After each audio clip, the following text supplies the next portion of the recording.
इस दुआ का अगर तुम मतलब पढ़ोगे तो तुम्हें खुद समझ आ जाएगा कि ये दुआ ठीक नहीं है। वह भी सौम गदिन नवाइतु मिन शहर रमजान, मैं कल के रोजे की नियत करता हूँ। भाई रोजा तुम आज रख रहे हो और नियत कल के रोजे की रख रहे हो, ये क्या सेंस बनाता है? तो ये दुआ पढ़ना छोड़ दो। सौम गदिन नवाइतु मिन शहर रमजान, गदिन नवाइत, कल के रोजे की नियत करता हूँ। अक्सर मुसलमान सहरी फोड़ने के बाद ये दुआ सहरी से 5 मिनट पहले जब फजर का टाइम एंटर होने लगता है उस वक्त पढ़ रहे होते हैं। इन अदर वर्ड्स, आज के रोजे की बजाय कल के रोजे की नियत करते हैं। आज के रोजे की नियत तो करते ही नहीं है। इस्लाम में मगरिब के बाद दिन चेंज होता है, तो क्यों ना ये दुआ हम मगरिब से पहले पढ़ें? Does it make sense? हमें ये दुआ मगरिब से पहले पढ़नी चाहिए, लेकिन हम सहरी से 5 मिनट। रमज़ान में वालिद साहब को तो कैद कर लिया जाता है, लेकिन उनकी औलादे वसवसे डालने का काम लगातार रमज़ान में भी जारी रखती हैं। आपने देखा होगा मिर्ज़ा पिलबर की कुछ पिल्ला पार्टी के चंद पिल्ले जैसे ही रमज़ान आते हैं वैसे ही गदिन नवैतो वाले अल्फाज के ऊपर जो है वो लोगों के दिलों में वसवसे डालते हैं।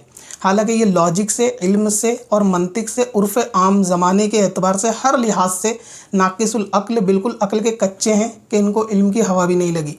सबसे पहले आप ये समझिए कि जब हम किसी काम के लिए आने वाले कल का नाम लेते हैं तो अगर हम इसको दिन के एतबार से यानी दिन में कहेंगे कि हम ये काम कल करेंगे तो इससे मुराद हमेशा कल की तारीख ही होती है। लेकिन जब हम ये शाम में या मगरिब के बाद रात में किसी चीज़ के लिए हम कहते हैं कि हम ये काम कल करेंगे, उससे मुराद कल का दिन होता है।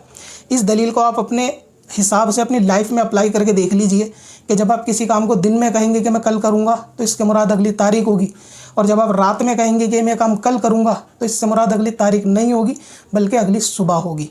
इसकी एक आसान मिसाल समझिए। इनके कहने का ये मतलब है कि जब रात में हम सहरी करते हैं कि हम कल के रोज़ा रखने के लिए नियत करते हैं और गद का मतलब कल होता है, तो हम कल के रोज़ा रख रहे हैं, सहरी तो हम आज की कर रहे हैं, तो नियत हम कल के रोज़े की क्यों कर रहे हैं? हालांकि सहरी रात में होती है। जब हम रात में नियत करते हैं कि हम कल के रोज़े की नियत करते हैं तो उससे मुराद कल की तारीख नहीं होती बल्कि कल का दिन होता है, और दिन लगता है सादिक के बाद।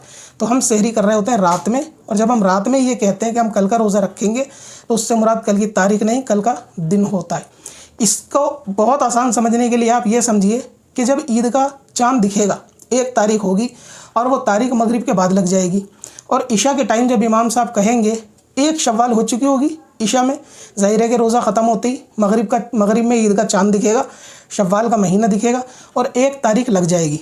अब इमाम साहब जब 1 तारीख को शव्वाल की इशा में ऐलान करेंगे कि ईद की नमाज कल 9 बजे होगी, तो इस कल से मुराद 2 तारीख होगी या कल से मुराद अगली सुबह होगी?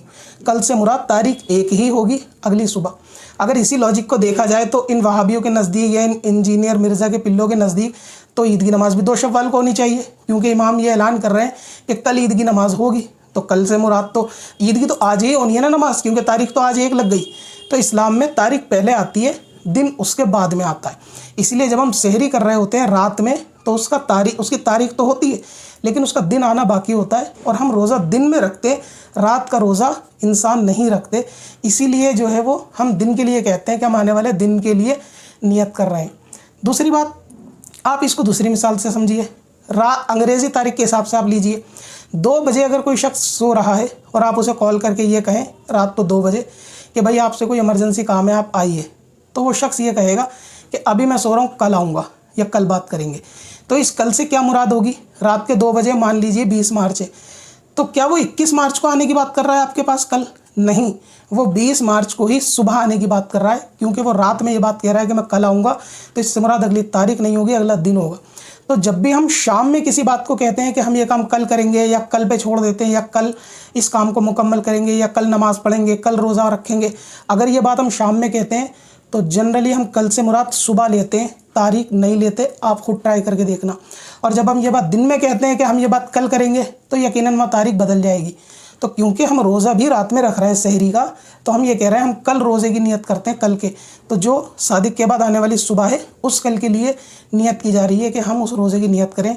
जैसे इमाम नमाज ईद के लिए कहता है कि कल ईद की नमाज होगी, इस कल से मुराद अगली तारीख नहीं होती। इन जाहिलों को इतनी सी बात समझने में बहुत दुश्वारी हो रही है। दूसरी, अब आप ये रील ऐसे गधों को भेज दीजिए जिनको आपको लगता हो कि वो इस कल के चक्कर में ज़्यादा अटके हुए हैं। अगर आप भी आसान तरीके से घर बैठे उर्दू पढ़ना लिखना सीखना चाहते हैं तो आज ही हमारा बेसिक उर्दू कोर्स खरीदें। बच्चे और बड़े सभी के लिए। ज्यादा जानकारी के लिए विजिट करें वारसीstore.in पर या हमें इंस्टाग्राम पर कांटेक्ट करें।